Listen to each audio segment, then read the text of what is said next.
Hi guys, my name is Minhajuddin Ansari and we're going to continue our discussion on the introduction to the C programming language.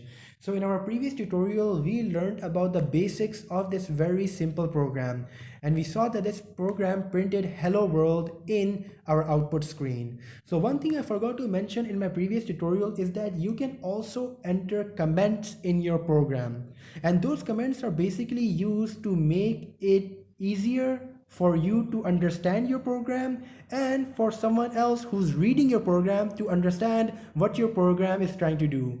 And these comments are not part of your program. So when you run your program, the computer will not generate an error.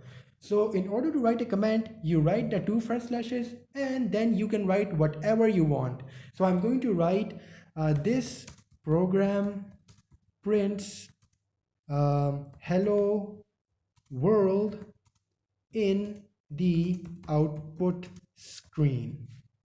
So this is basically an explanation of my program. So, and this is not part of my program. So let me just run my program and hello world will be displayed in the output screen.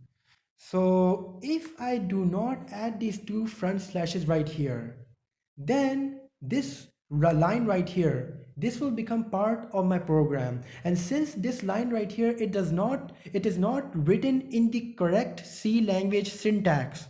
So when I try to run this program, the computer will give me an error. So whatever comments you want to write, make sure you write them after writing the two front slashes.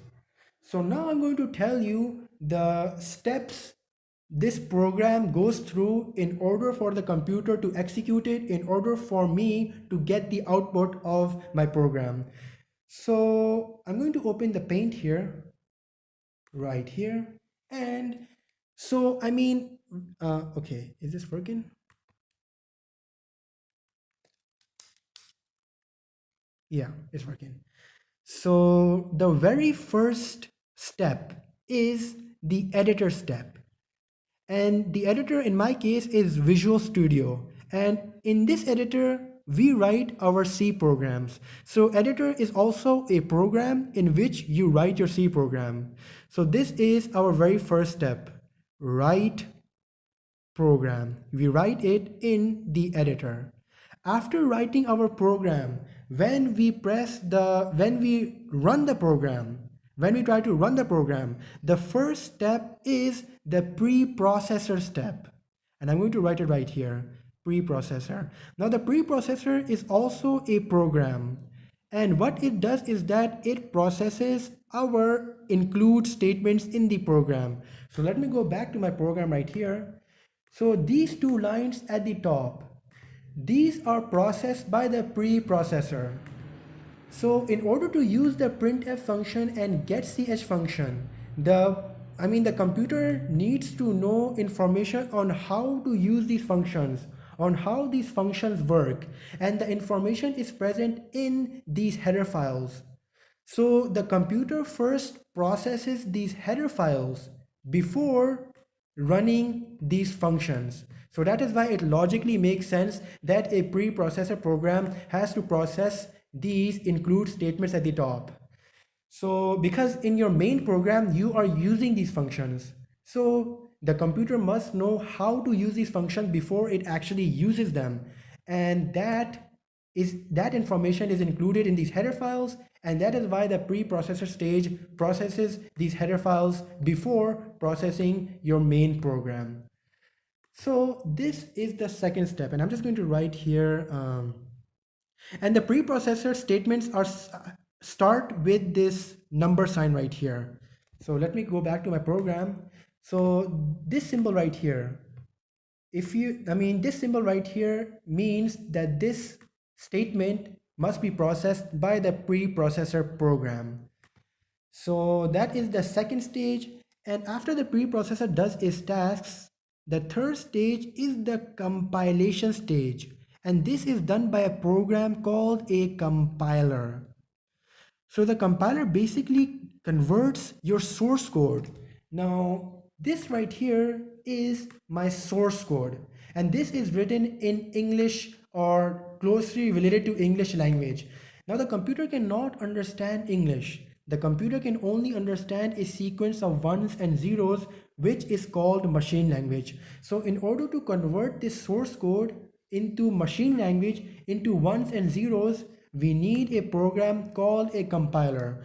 So the compiler converts your source code into ones and zeros, which is also called object code. So this is your third step.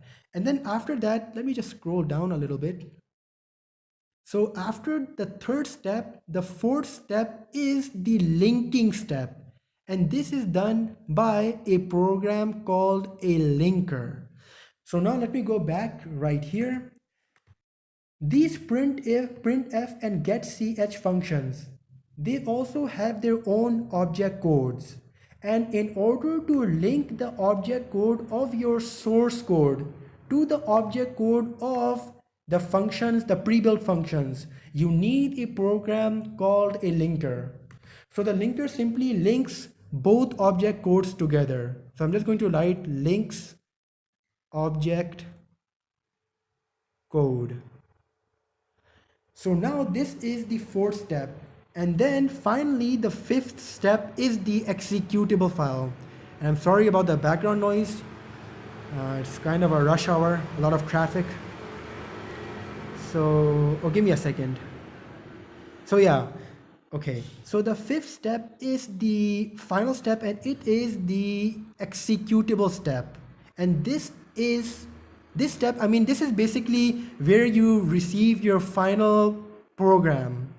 And I mean, it's an executable, your program can now execute. That's what it means. So I'm just going to write execute. And this is not actually a step. I wouldn't call it a step. I just want to indicate that this is the end of all the four stages. After all those four stages, this is your end result, an executable file, a file which can now execute and give you an output. So these are all the stages your program goes through.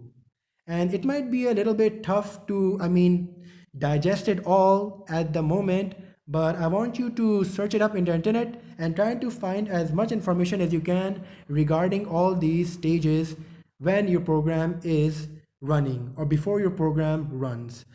So now, I mean, before I end this tutorial, I just want to say one final thing.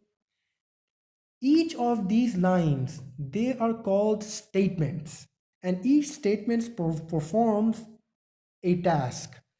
So right here, and each statement ends with a semicolon. So just keep this in mind that each statement in the C language ends with a semicolon, and each statement performs a task. So this statement right here prints hello world in the output screen. This statement right here waits for the user to enter or press a key from the keyboard. This statement right here returns the value 0 to the operating system, and so on. So I mean, our C program contains many statements, and each statement does a small individual task, and each statement ends with a semicolon. So that is it about the introduction of C language. And if you have any questions, please ask them in the comment section.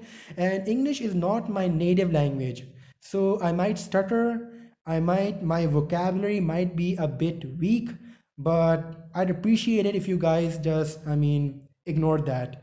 So again, thanks for watching the video, and if you have any questions, please post them in the comment section.